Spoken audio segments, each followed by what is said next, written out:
market in the Czech Republic, there is currently we have 3 operators which operates on the GSM network.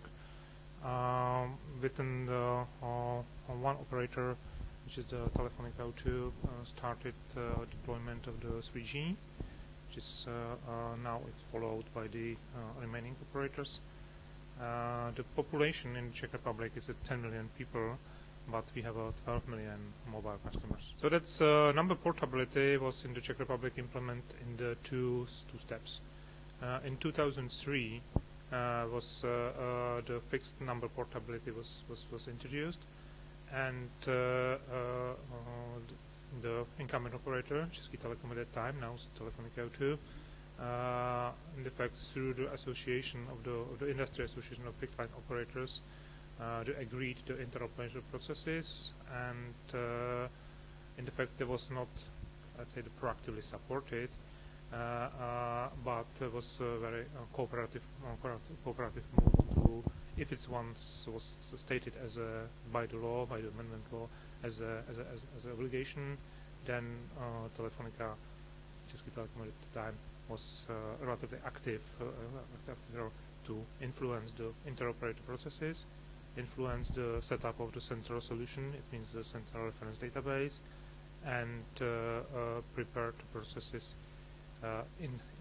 internally within the company just to make number portability operational.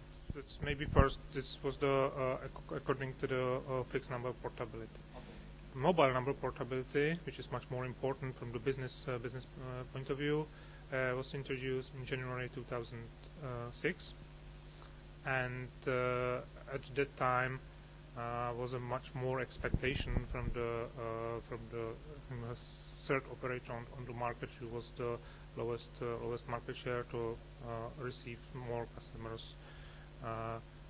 In the fact, the implementation of the number portability becomes something like the consumer rights to have option, but it's not fully used consumers in the transfers between the operators. Currently, around 11% of all transfers between the operators are transferred with the number. The remaining parts is not ordered by the customers. Even this is the service is free of charge. First, is that people still know the operators by their prefixes, and they join. If they change the operator, most probably they join the community of the users, in the family, in the company, and they want to be easily recognized by the prefix. This is one thing. And the second is the tariff transparency. Even the tariff transparency messages are implemented, but this is something which is misleading time to times, because if a number is ported, message is there. If a number is not ported, message is not there. But in the fact, for the end users, sometimes this is not 100% clear where they pay on net and where they have to pay off net. Of course, so this is something which it's not 100% clear for the this is more to be honest, I don't know. We don't know the direct reasons for. Maybe the aspects. This is the one aspect of this. This is not so much clear to the public. What will be the price for the calls, but not necessarily for the person who transfers the call. But maybe he is very scared about that his friends or the people around they won't call him because of the different or the prefix or the different number. This is the one aspect. Second aspect, it's maybe that if you port in, you need this requires a certain time. You start with the temporary SIM with the new number. And this is another factor which, in the fact, it is has to be balanced from the end users. The complete process, when start from the shops, this is the up to 14 days. 14 days. Up to. Yeah, because this interoperator process is 10 days. Yeah, but there are extra days for the some communication if needed. and it depends on if it's the organized because if it's everything organized by the one operator as a one-stop shopping, which is one-stop, or if customer has a preference to, let's say, to terminate contracts by themselves at the original operator, he can, and then it's a certain time for the most likely it has a certain definitely has a certain influence. We don't know how much or what is the percentage of this impact, because the different situation is for the end users which are on the Yahoo segment because they want to instantly use the surveys, and there is no problem for those people to send 100 SMSs to their friends that they changed the number. Yeah, and from operator's perspective, maybe it's good approach because you have extra revenue from the SMSs. This is one factor.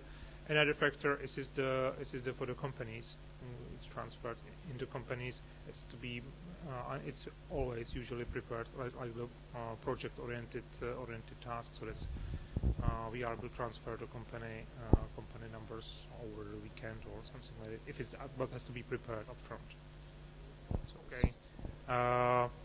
We as a Telefonica started this process as a operator, which was the we have a three CGSM operators, as I said, and Telefonica and Eurotel at that time was a leading operator. It means was the operator number one, but almost equalized with the T-Mobile. Through the time, but not only through the number portability, the T-Mobile became the number one in the number of the contracts, and also it's equalized with in the respect of the revenues. The smallest operator, Oscar, nowadays Vodafone, had the greatest or the largest expectation to receive the customers. Yeah, but because if we look to the whole problem in changing the operator, that's the option to keep the number. This is the one of the attributes. This is not the key enabler. This is something that is the overestimated the influence. This is our experience. Maybe it's from the different markets. It's a bit different, but this is one of key experience.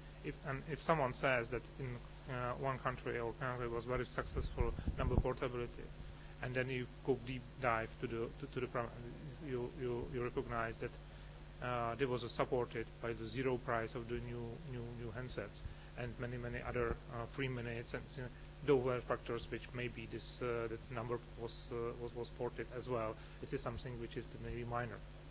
Yeah, so that's we have to differentiate to what extent real options for to keep the number is the value. Definitely, it is the big value for the business clients. Maybe for the clients with a higher income, with some stable situation and stable social community. For the young people, it's the same. The number has no value for them at the moment. They are changing numbers as they are changing their friends, their community, and anywhere. So this is what's we persuade that number portability as a primary consumer right. Number portability is the nice service as option for the customers who are interested in, but in fact, unfortunately, compared to the investment which was undertaken, this is not the service which is the primarily requested by the customers.